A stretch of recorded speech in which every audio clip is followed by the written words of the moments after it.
आप देख रहे हैं SY लाइव न्यूज। मुंब्रा, कलवा, दीवा और डाइघर में क्रिश्चियन समाज पर बढ़ते अत्याचारों के विरोध में क्रिश्चियन एकता सामाजिक संगठन का जनांदोलन। राष्ट्रीय अध्यक्ष जितू राठौड़ ने एक प्रेस कॉन्फ्रेंस द्वारा प्रशासन की निष्क्रियता पर नाराजगी जताई और 30 अक्टूबर को मुंब्रा पुलिस स्टेशन के सामने शांतिपूर्ण आंदोलन की घोषणा की। मुंब्रा से सारापुरी की रिपोर्ट।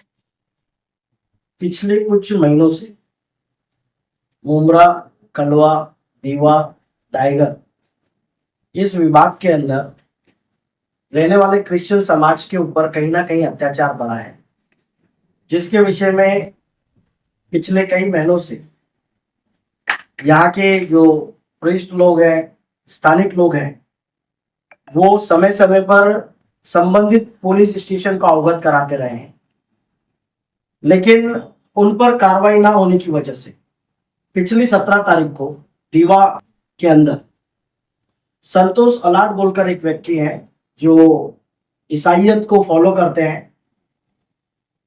जब वो एक जगह से बाहर निकले, एक घर पर अपने किसी के पास विजिट करने आए थे, वहां से बाहर निकले तो कुछ लोगों ने उनको रुका दिया और रुकाकर उनको कुछ धार्मिक विषय के ऊपर बातचीत की और मारपीट करना शुरू किया, जिसमें संतोष अलाट इनका हाथ टूट गया, जिसके विषय में 17 तारीख की शाम में ही पुलिस से उन्होंने तकरार करने की कोशिश की, लेकिन आपको 3 बजे तक तकरार नहीं हुई। उसके बाद में दूसरे दिन वापस उन्होंने तकरार करने की कोशिश की। पहले दिन, दूसरे दिन, दोनों दिन पुलिस स्टेशन से कभी दीवा कभी मुंब्रा इस प्रकार से उनको भगाया जाता रहा। और दूसरे दिन 18 तारीख को शायद दोपहर में उनकी एक साधारण एनसी लेकर उनको छोड़ दिया, जिसके विषय में मैंने और मेरे साथ में यहाँ के स्थानीय सभी वरिष्ठ लोगों ने आकर पुलिस स्टेशन में बातचीत की और बातचीत कर कहा कि आप इनके ऊपर गुना दाखिल कीजिए, क्योंकि उनका हाथ फ्रैक्चर हुआ है। उसके बावजूद आज तक उन व्यक्तियों के ऊपर कोई गुना दाखिल नहीं हुआ है, जिसके विषय में हमने पुलिस स्टेशन को, संबंधित विभागों को अवगत कराया है कि आने वाली 30 तारीख क्रिश्चियन समाज की तरफ से मुंब्रा पुलिस चौकी के बाजू में भारत रत्न डॉक्टर बाबा साहेब अम्बेडकर चौक पर क्रिश्चियन समाज की ओर से निषेध जन आंदोलन ये किया जाना निश्चित किया गया है, जिसमें क्रिश्चियन समाज के इस शहर के आसपास के जो लोग हैं वो लोग यहाँ पर शामिल होंगे और पत्र देकर मांग करेंगे कि हमारे ऊपर होने वाले अन्याय अत्याचारों के ऊपर गंभीरता से लिया जाए और जिन्होंने ये काम किया है उनको तत्काल कार्रवाई कर उनके ऊपर FIR लॉन्च कर उनको कानूनी रीति से उनके ऊपर कार्रवाई की जाए। इस प्रकार की हमारी आगे की योजना है, प्लानिंग है। केवल एक ही मैटर नहीं है, उसके पहले एक पास्टर दीवा में ही है, उनको एक फोन आता है, फोन पर उनको धमकी दी जाती है कि तुम धर्मांतरण कराते हैं, ऐसा करते हो, वैसा करते हो, तुम्हारा हाथ पैर तोड़ दिया जाएगा, तुमको देख लेंगे, इस प्रकार की जान से मारने की और इस प्रकार की धमकी दी जाती है, जिसके विषय में डाइगर पुलिस चौकी को तकरार की हुई है। अभी तक उसके ऊपर भी कोई कार्रवाई नहीं हुई। उसी जगह पर एक विषय है जहां पर एक पास्टर है, उनका घर के सामने लोखंड की रोड लगाकर उनका आना जाने का दरवाजा ही बंद कर दिया, जिसके विषय में लगभग 3-4 महीने से वो लोग बार बार दीवा चौकी को, पुलिस चौकी, अपने मुंब्रा पुलिस चौकी को बता रहे हैं। इन सारे विषयों को लेकर मैंने ACP कलवा इनके साथ में भी मैंने खुद जाकर, और मेरे साथ में उस समय कुछ 70 वरिष्ठ लोग मेरे साथ में थे, हम लोगों ने जाकर मुलाकात की और उनको बताया कि ऐसा प्रॉब्लम है। उन्होंने कहा कि अभी फेस्टिवल का समय है, जीतू भाई मैं एक काम करती हूँ, थोड़ा समय जाने दो, उसके बाद में हम दोनों पार्टियों को बुलाकर मीटिंग कर इस विषय के ऊपर सॉर्ट आउट करने का प्रयत्न करेंगे। लेकिन आज उस विषय को भी कम से कम मुझे लगता है 15 दिन से भी अधिक हो गए, फेस्टिवल्स भी निकल गए, लेकिन पुलिस किसी भी रीति से कार्रवाई करने के विषय में सोचती ही नहीं, जबकि यह देश कानून से चलता है, यह देश संवैधानिक देश है।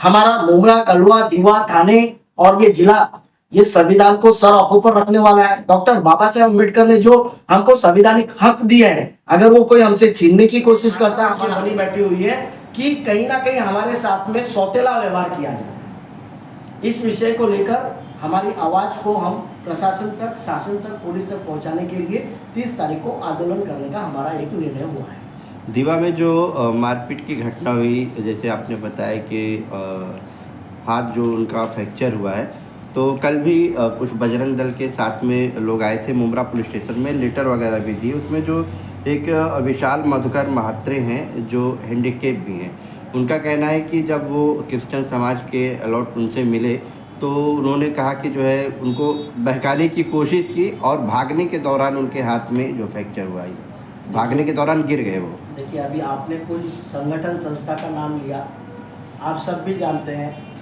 इनकी ये प्रैक्टिस है। जब कभी कार्रवाई की मांग करो तो वो कोई अलग विषय लाकर सामने खड़ा कर देते हैं, और जिनके साथ में ऐसा जो बोल रहे हैं कि मुझे पैर में लगा हुआ है उसके विषय में हमारी बातचीत हुई, तो मेरा पुलिस को कहना है आप सीसीटीवी कैमरा निकालिए, आप देखिए पहले किसने किसको रुकाया है, कौन किसके पास में गया है, एविडेंस के ऊपर बात होगी ना। आप एक व्यक्ति प्रार्थना करके घर से बाहर निकलता है, आप उसको जबरदस्ती 20-25 लोग आकर घेर लेते हैं, और घेरने के बाद में आप ही कहते हैं कि तुम्हारे अंदर दम है, तुम्हारे यीशु के अंदर दम है, तो तुम पैर ठीक करके दिखाओ। और फिर वो बोलता है कि भाई मैं नहीं ठीक कर सकता, मेरा यीशु शायद कर सकता है, आप उससे बात करो, और इस विषय को लेकर आप उसको मारोगे भी, उसका हाथ पैर भी तोड़ दोगे, और आकर कंप्लेन भी करोगे कि इन लोगों ने हमको ऐसा ऐसा कर रहे थे। तो इस प्रकार के नाटक बंद करना चाहिए, ये नहीं होना चाहिए। पुलिस ने इसकी सखोल चौकसी करना चाहिए, ये पुलिस विभाग का काम है। आप सीसीटीवी कैमरा निकालिए, आपको पूरी सच्चाई मालूम पड़ जाएगी, और अधिकतर ये लोगों का काम ही यही है कि मुद्दों को गुमराह करने का काम है। तो आपका आंदोलन कब है, कितने बजे है, मुमरा पुलिस स्टेशन पे कितने तारीख को होगा? 30 तारीख की सुबह 11:30 बजे से यहाँ पर डॉक्टर बाबा साहेब अम्बेडकर चौक पर क्रिश्चियन समाज की तरफ से कुछ क्रिश्चियन समाज के अनुयायी और प्रेस्ट लोग टाइमिंग वगैरह? सुबह 11:30 बजे वहाँ पर उपस्थित होंगे, और उपस्थित होने के बाद में ये शांति प्रिय संवैधानिक मार्ग का आंदोलन है। ये कोई हम तोड़फोड़ करने या इस प्रकार से कुछ करने आ नहीं रहे, हम संवैधानिक रीति से अपना मांग को रखेंगे, और पुलिस से फिर एक बार दरख्वास्त करेंगे। हम 2-3 बार दरख्वास्त कर चुके हैं, फिर एक बार हम दरख्वास्त करेंगे कि इनके ऊपर कार्रवाई की जाए। अगर इनके ऊपर कार्रवाई नहीं होती है तो कहीं ना कहीं ऐसे लोगों को मनोबल मिलता रहेगा, और हमारे इस नगरों का धार्मिक वातावरण खराब होगा। इसके लिए पुलिस ने इसके ऊपर कार्रवाई करना चाहिए। जितू सर, मेरा एक सवाल है, आपने ये मुद्दा इतने लंबे समय तक प्रशासन के समक्ष उठाया, फिर भी कार्रवाई नहीं हुई, अब आखिरकार आंदोलन की घोषणा करने की जरूरत क्यों महसूस हुई आपको? देखिए, ये संवैधानिक मार्ग है। जब दबाव महसूस होता है, हमारा देश आजाद हुआ उसका बैकग्राउंड आंदोलन है।